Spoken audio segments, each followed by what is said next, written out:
I'm swimming in everything you said. I'm thinking about jumping in it instead. I got you skinny dipping deep inside my head. Assalamualaikum warahmatullahi wabarakatuh. Sebelumnya terima kasih untuk rekan-rekan semua yang menonton presentasi kali ini, dan saya juga mengucapkan terima kasih untuk Ibu Profesor Sumarwati, dosen pengampu mata kuliah morfologi. Di kesempatan kali ini saya memperkenalkan diri sebagai moderator utama, yaitu Amerika Diseka dengan NIM akhir 048, dan dua rekan saya di sini dengan nama saya Mutiara Wayansari dengan NIM akhir 056, dan saya Fatima Siti dengan NIM akhir 72 yang siap menjelaskan tentang analisis morfologi teks suatu berita. Di sini kita memaparkan tentang suatu teks berita yang kita ambil dari tempo.com yang menyangkut tentang Roy Syarif sebut peraturan KPK soal tes wawasan kebangsaan yang mengada-ngada. Dan sinilah kita menganalisis tentang prefiks, sufiks, konfiks, reduplifikasi, dan kata majemuk. Untuk yang pertama itu yaitu prefiks. Jika dipertanyakan apa itu prefiks, prefiks adalah sebuah afiks atau hubungan yang ditempatkan di awal sebuah kata untuk mengubah makna atau jenis kata dalam bahasa Indonesia. Misalkan untuk contohnya bisa dilihat di sini, yaitu ada kata berjalan. Prefiks ber menunjukkan tindakan atau kegiatan yang sedang dilakukan. Dari menganalisis berita tersebut kita mendapatkan prefiks awal yaitu ada 4, yaitu me, ber, menasal, dan ter. Untuk penjelasannya dari menilai adalah morfem bebas yang dapat berdiri sendiri pada awal kata dasar nilai. Prefiks me membentuk kata baru menilai yang mengubah maknanya. Menilai, kata ini terdiri dari morfem bebas nilai dan prefiks mi. Di sini kita menjelaskan tentang menilai. Menilai morfem bebas yang dapat berdiri sendiri pada awal kata dasar nilai. Prefiks me membentuk kata baru menilai yang mengubah maknanya. Menilai, kata ini terdiri dari morfem bebas nilai dan prefiks me. Nilai, kata dasar termasuk kata benda. Menilai, prefiks me mengubah kata benda nilai menjadi kata kerja dengan arti memperkirakan, menentukan, atau menghargai nilainya. Selanjutnya, berintegritas merupakan morfem bebas. Kata berintegritas mendapatkan prefiks berupa ber pada awal dari kata dasar integritas. Berintegritas morfem bebas integritas dengan prefiks ber. Integritas kata dasar, kata benda atau nomina yang berarti utuh, sifat atau keadaan yang utuh, jujur, dan berwibawa. Berintegritas prefiks ber mengubah kata dasar menjadi kata kerja atau verba yang berarti memiliki integritas. Selanjutnya ada penyelidik. Penyelidik prefiks penasal mengubah kata dasar menjadi kata benda atau nominan dengan arti orang yang menyelidiki sesuatu. Penyelidik morfem bebas selidik dengan prefiks penasal. Selidik adalah kata dasar, kata sifat atau adjektifia yang berarti teliti atau cermat. Selanjutnya ada teruji. Pada kata teruji merupakan morfem bebas. Kata teruji mendapatkan prefiks berupa ter pada awal dari kata dasar uji. Uji merupakan morfem bebas, uji dengan prefiks ter. Uji adalah kata dasar benda atau nomina yang berarti percobaan untuk mengetahui mutu. Teruji merupakan prefiks ter, mengubah kata dasar menjadi kata kerja atau verba yang berarti dapat diuji atau ditanggung. Oke, pembahasan selanjutnya ada sufiks. Apa itu sufiks? Sufiks adalah sebuah afiks atau imbuhan yang ditempatkan di akhir sebuah kata untuk mengubah makna atau jenis kata. Dalam bahasa Indonesia, sufiks sering digunakan untuk membentuk kata benda dari kata kerja atau kata sifat. Contohnya dalam kata kebahagiaan, sufiks an digunakan untuk membentuk kata benda yang menunjukkan keadaan atau hasil dari sebuah tindakan atau kegiatan. Lalu dari berita tadi kita menemukan tiga sufiks, ada an, nya, dan penasal. Penjelasannya, yang pertama ada pimpinan. Pimpinan sufiks an mengubah kata dasar menjadi kata benda atau nomina yang berarti hasil memimpin atau bimbingan. Pimpinan adalah morfem dasar pimpin dengan sufiks an. Pimpin adalah kata dasar, kata kerja atau verba yang berarti memimpin. Lalu ada adanya. Adanya adalah sufiksnya mengubah kata dasar menjadi kata benda atau nominal yang berarti keadaan atau hal ada.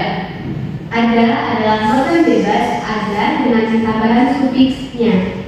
Ada adalah kata dasar, kata kerja atau verba yang berarti hadir atau telah sedia. Lalu yang terakhir ada kontroversial.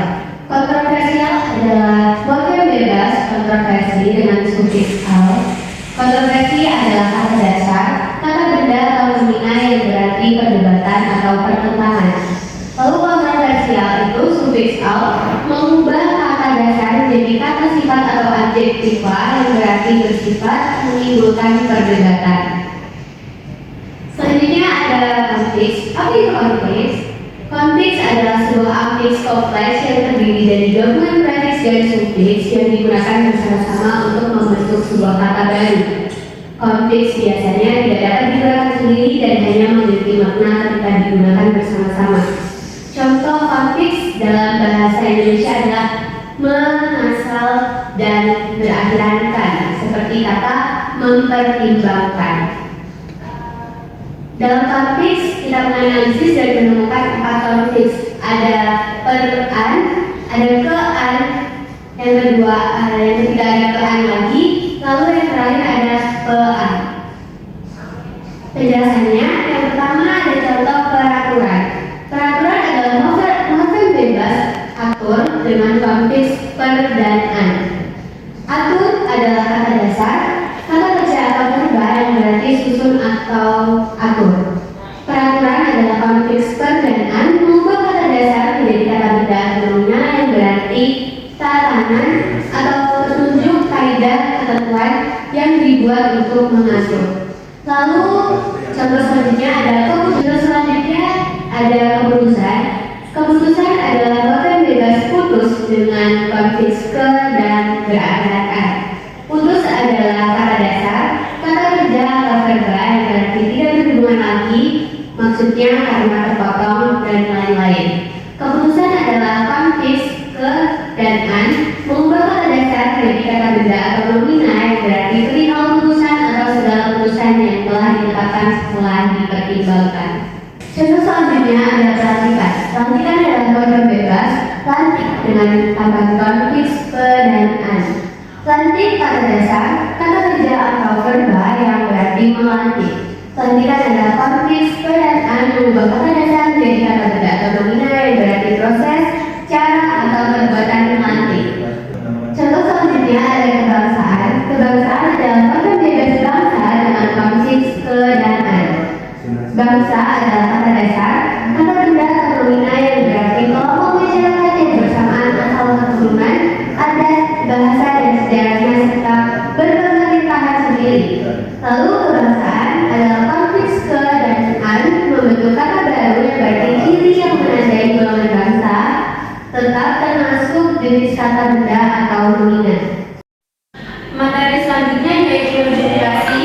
Rubrikasi adalah proses pembentukan kata baru dengan mengulang sebagian atau seluruh bagian dari kata dasar. Rubrikasi sering digunakan untuk memberikan penegasan, intensitas atau nuansa tertentu pada makna kata. Contohnya dalam kata gadis-gadis, rubrikasi gadis menunjukkan bahwa ada lebih dari satu gadis. Analisis morfem pada kata mengada-ada. Yang pertama adalah mengada-ada adalah rubrikasi kata dengan bentuk dasar ada dan timbungan menasal. Ada adalah kata dasar, kata kerja atau verba yang berarti hadir atau telah sedia.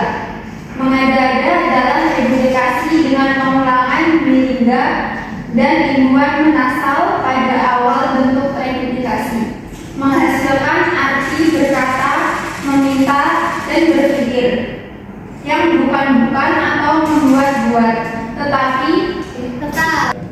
Analisis morfem pada kata mengada-ada. Mengada-ada adalah rubrikasi kata dengan bentuk dasar ada dan timbungan menasal. Ada adalah kata dasar, kata kerja atau verba yang berarti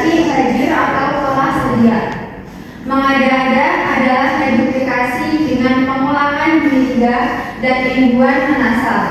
Pada awal bentuk redufikasi menghasilkan arti berkata, meminta dan berpikir yang bukan-bukan atau membuat-buat, tetap termasuk jenis kata kerja atau verba.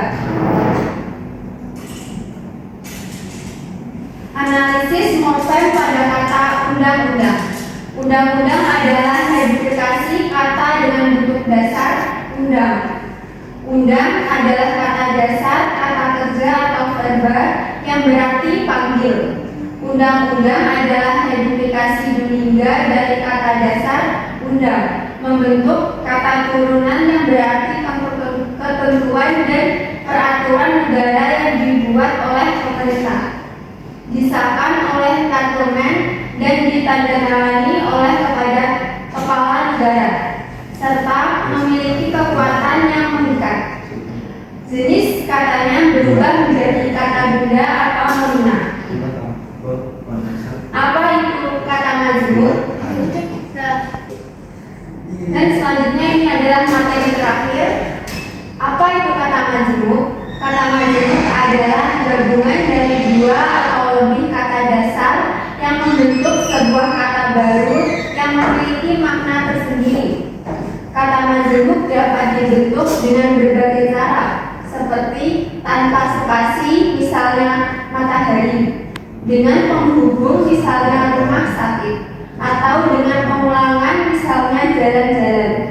Contoh lainnya adalah anak perempuan yang merupakan gabungan dari kata anak dan perempuan yang memiliki makna khusus untuk merujuk kepada seseorang gadis. Analisis morfem pada kata akan tetapi. Akan tetapi adalah kata kompositum sintaksis terbentuk dari dua kata. Akan adalah kata pertama, keterangan atau adverbia yang berarti untuk menyatakan sesuatu yang hendak terjadi atau berarti atau hendak. Tetapi adalah kata kedua, kata penghubung intra kalimat yang menyatakan hal yang bertentangan atau tidak selaras. Akan tetapi adalah kata majmur yang membentuk makna atau sebagai penghubung antar kalimat atau antar paragraf untuk menyatakan dan yang bertentangan atau tidak selaras. Baiklah, itu adalah pemaparan materi presentasi dari kita tentang analisis morfologi dan suatu teks berita yang telah kami paparkan dan kita kelompok 6. Jika ada yang kurang kita mohon maaf dan saya tutup. Wassalamualaikum warahmatullahi wabarakatuh.